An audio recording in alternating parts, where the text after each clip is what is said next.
The other thing, though, that I think is worth touching on is just often we're there to listen, is what you said. I think that is so, so important.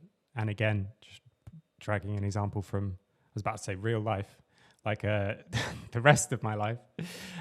My mum's actually started, she was a school worker for a long time, but she started this project recently where I've forgotten, they even might just call it, it's just listening or something, where Mm. I think it's a charity or an organization or something like that, where they just go into schools and they just listen to the kids. You just sit down and for 20 minutes or whatever it is, you just sit there and basically quietly listen to a child. And it's just so effective and important. And the response is kind of amazing, because really so many of us are struggling and so many of us don't really have someone who's like genuinely been there to listen. And so Mm.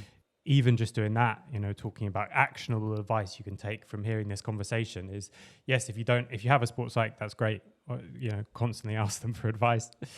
But if you don't, just being there to listen to your players is so, so important, and finding moments where it's not about teaching them anything. They do feel actually, or will start to feel safe in terms of Mm. willing to be like vulnerable and that kind of thing.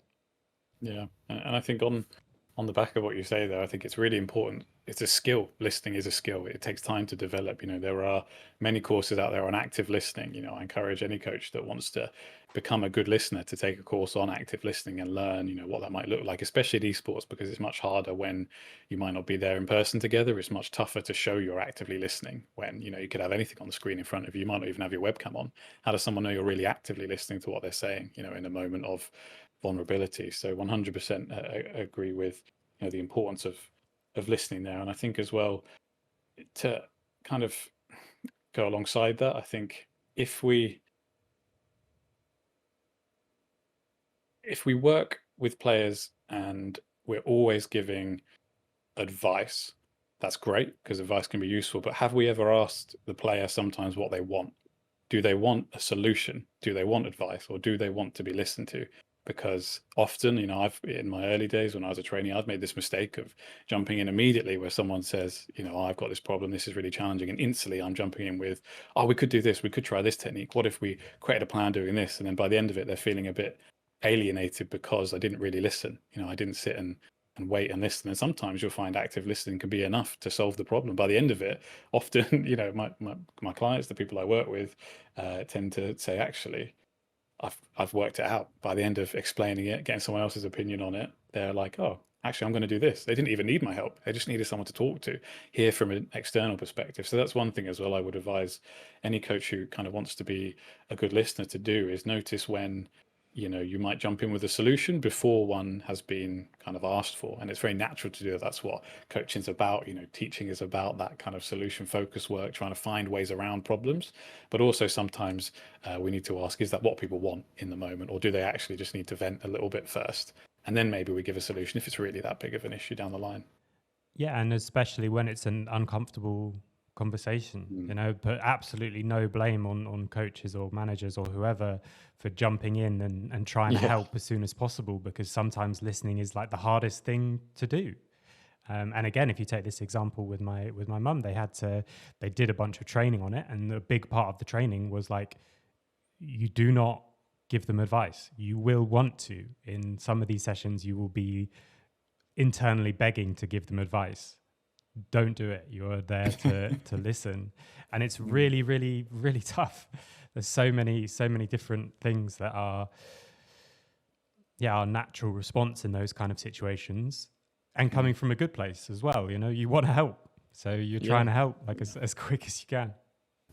Yeah, it's fascinating. I think for me, one of the toughest things, or the toughest skill I had to develop around active listening, was my comfort in silence and just silence. If I ask a question, often they can be quite hard questions to know the answer to instantly. They take a moment to think about. And when you're face to face with someone, it can get awkward very quickly when you're both just sat in dead silence. And I used to really struggle with that. And I found silence to actually, the more and more I got comfortable with it, the more and more it became a really useful tool for helping people just talk and keep talking, because obviously people want to fill that silence. I wanted to when I was the instigator of the silence. But if you can stay silent and let people just fill that space often, they will then start to, like a snowball, pick up and then start to explain these things. You don't have to jump in. I found myself in the early days jumping in with a suggestion of like, oh, do you mean this, when they went silent? And then they'd be like, yeah, yeah.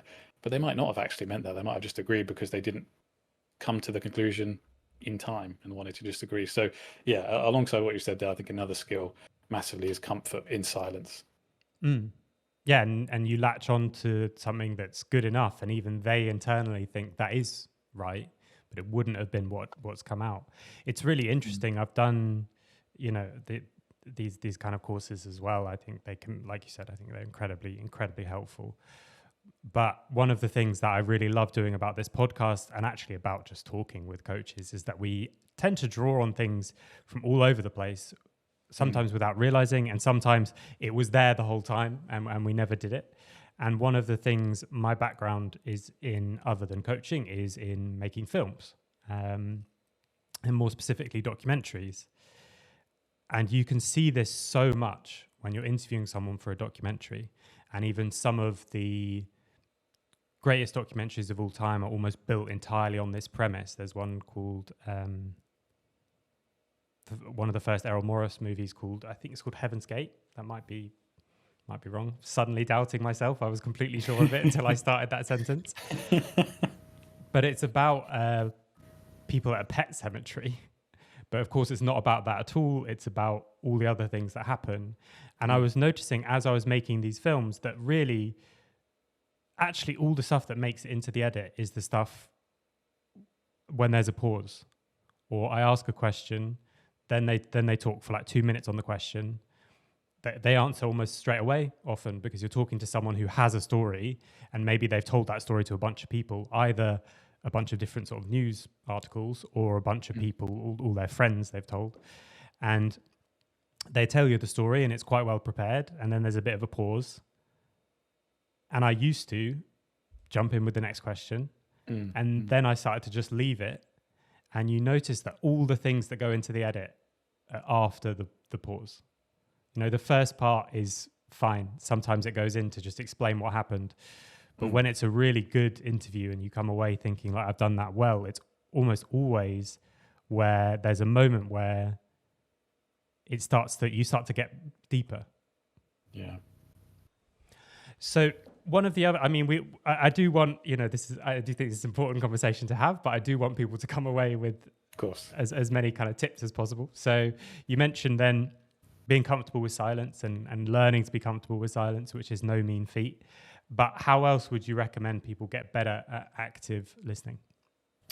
Yeah, so it's a good question. It's a tough one in esports. I would always recommend, when in meetings that are important, that are about more than just a quick here or there, here's some quick advice, have those webcams on, let people know that you are paying attention, that you're physically present. If you're not at a boot camp, or if you're not at a facility with your players, it can always help just to have those on. You don't have to have them on all the time. I know that doesn't work for some teams, that's understandable, but just seeing people's eyes, and that they're not looking down at their phone, or that they're not off to their second monitor, seeing that they're paying attention can make a real difference. I think another thing I've recommended in the past with coaches, especially new coaches to a team, is start to use players' proper names. And when I say proper names, I mean as in their like names outside of esports, not their display names as such. Use their personal names if they're comfortable with you using that, because it can help kind of build that extra bond a little bit quicker, that you're not just seeing them as their player character or as their performance persona as such. They are a human as well, and you see that human behind that performer, and that is always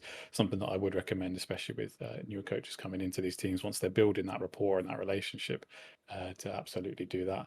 But if you're in person, make time for those in between moments. It's something that it seems so obvious when you mention it, but until you start doing it, if you're in person, make time where you're not always on task, always doing something, time where you can bump into the players and just have a chat. Maybe you could walk to get a takeaway together, or get a coffee or something. Just make that time where you can pop somewhere, have that 5 to 10 minute chat. They might say, actually, I'm feeling exhausted today, I really struggled today. But if we don't have those times in between, and it can be hard because sometimes nothing can happen in those times in between, we can't force it to happen. But if we don't have them, we can't always develop that kind of rapport that closeness and that kind of, I guess, meaning and understanding from players that you are there to listen and care about them more as just something that creates performance and gets the wins for us,